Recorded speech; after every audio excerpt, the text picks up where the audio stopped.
தமிழகத்தில் கடந்த 2018 முதல் 2022 வரையிலான 5 ஆண்டுகளில் ஏற்பட்ட மரணங்கள் குறித்து புள்ளி விவரம் வெளியாகியுள்ள நிலையில் இது உணர்த்துவது என்ன என்று இந்த செய்தி தொகுப்பில் பார்க்கலாம். தமிழகத்தில் கடந்த 2018 ஆண்டு முதல் 2022 வரையிலான 5 ஆண்டுகளில் நடைபெற்ற மரணங்கள் குறித்து ஆய்வு செய்துள்ளது தமிழ்நாடு பொது சுகாதாரத்துறை.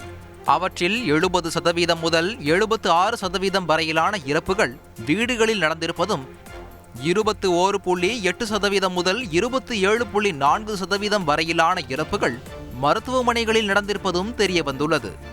அதில் 65 வயதுக்கு மேற்பட்ட முதியவர்களில் 82% முதல் 86.5% பேர் வீடுகளில் மரணிப்பது தெரியவந்துள்ளது. இதேபோல் 1 வயதுக்கும் குறைவான குழந்தைகள் வீடுகளில் இறக்கும் விகிதம் 2.1% முதல் 3.6% இருக்கிறது. அதிகபட்சமாக நாமக்கல் மாவட்டத்தில் 15.3% உயிரிழப்புகளும், கன்னியாகுமரியில் 12.5% உயிரிழப்புகளும் பதிவாகியுள்ளது.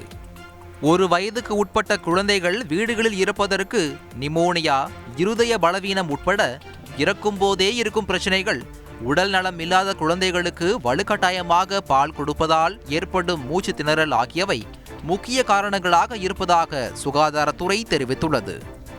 எனவே குறை பிரசவ குழந்தைகள் மருத்துவமனைகளில் தங்கி குறைந்தபட்ச எடையை அடைவதற்கு முன்பாகவே பெற்றோர்கள் வீட்டுக்கு அழைத்து செல்வதை முற்றிலுமாக தவிர்ப்பது அவசியம் என்கின்றனர் சுகாதாரத்துறை அதிகாரிகள்.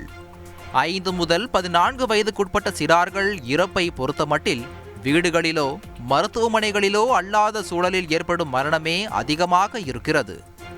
அதாவது மாநிலம் முழுவதும் 2018 ஆண்டு 11.4% இருந்த சிறார்களின் இறப்பு விகிதம் 2022 ஆண்டு 15.1% அதிகரித்துள்ளது. பாலின அடிப்படையில் பார்க்க போனால் ஆண்களை விட வீடுகளில் உயிரிழக்கும் பெண்களே அதிகம். அதிகபட்சமாக அரியலூரில் 86.2%, கடலூரில் 85.6%, கள்ளக்குறிச்சியில் 85.1%, விருதுநகரில் 85% வரை பெண்களின் மரணங்கள் வீடுகளில் நடந்திருப்பது தெரிய வந்துள்ளது. இப்படி வீடுகளில் ஏற்படும் உயிரிழப்புகளை தவிர்க்க அந்தந்த மாவட்டங்களில் மருத்துவ சேவையை மேம்படுத்த சுகாதாரத்துறை நடவடிக்கை எடுக்க உள்ளது. தந்தி டிவி செய்திகளுக்காக செய்தியாளர் தாயுமானவன். செய்திகளை உடனுக்குடன் தெரிந்து கொள்ள உடனே சப்ஸ்கிரைப் பண்ணுங்க.